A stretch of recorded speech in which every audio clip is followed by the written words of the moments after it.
দুটা না এখানে আপনাদের কাছে হয়তো একটা চলে গেছে, আপনারা দেখতেছেন সবগুলি আমি বলবো না। শেষে আমাদের ডক্টর ইউনূসের একটা কথা আছে এখানে, ওনাকে বলতেছি ডক্টর ইউনূস সরকার ঘোষিত 17 অক্টোবর লালন তিরোধান দিবস বাতিল করতে হবে।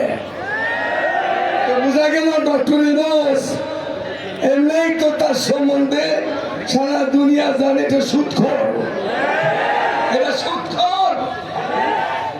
এটা তো দেখা যাইতেছে অনেক সন্ত্রাসীদের থেকেও খারাপ এটা।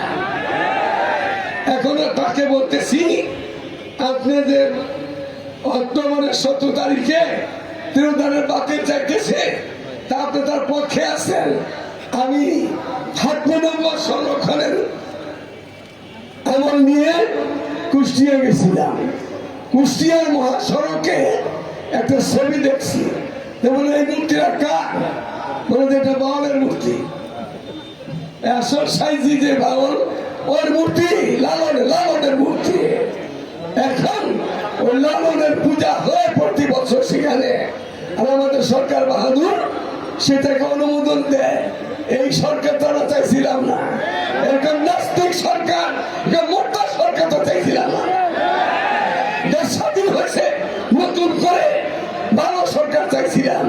আজকে বলবো যে মনের কথাটা, বাংলাদেশের মাটিকে আমাদের মালিকদের যেহেতু মালিকদের ঘটনা এটা আমি মনে করি প্রয়োজন যদি হয়েই যায় 64 জেলাতে একই টাইমে লক্ষ লক্ষ লোক প্রতি জেলাতে পারলে সমস্ত বাতিলের বিরুদ্ধে সমাবেশ করবো আমরা। এরপরে মালিকদের কর্মকর্তাদেরকে বলতেছি, আপনারা হয়তো শুনতেছেন না, আপনারা লোক রাখছেন, তারা শুনতেছে, আপনারা শুনে রাখেন।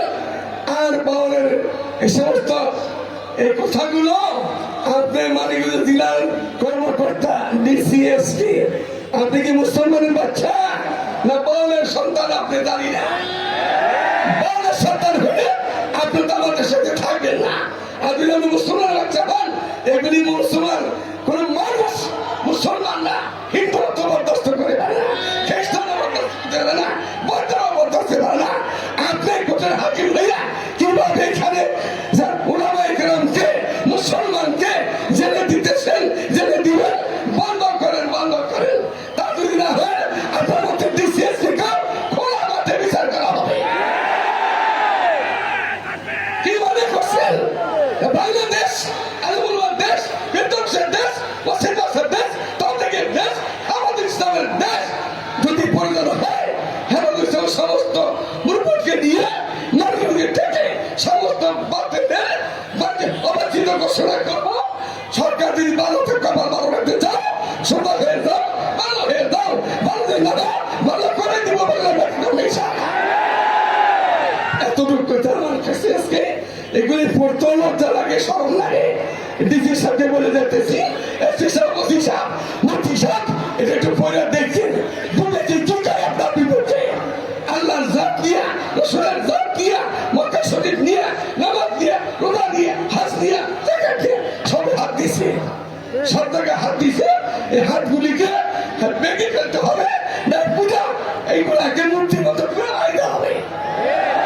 যদি তোমার ফেরত না আসে, এখনো সময় আছে, 12টা ফিরে আসো, বাজা বাজা হারাচ্ছি হাসতে বাজা।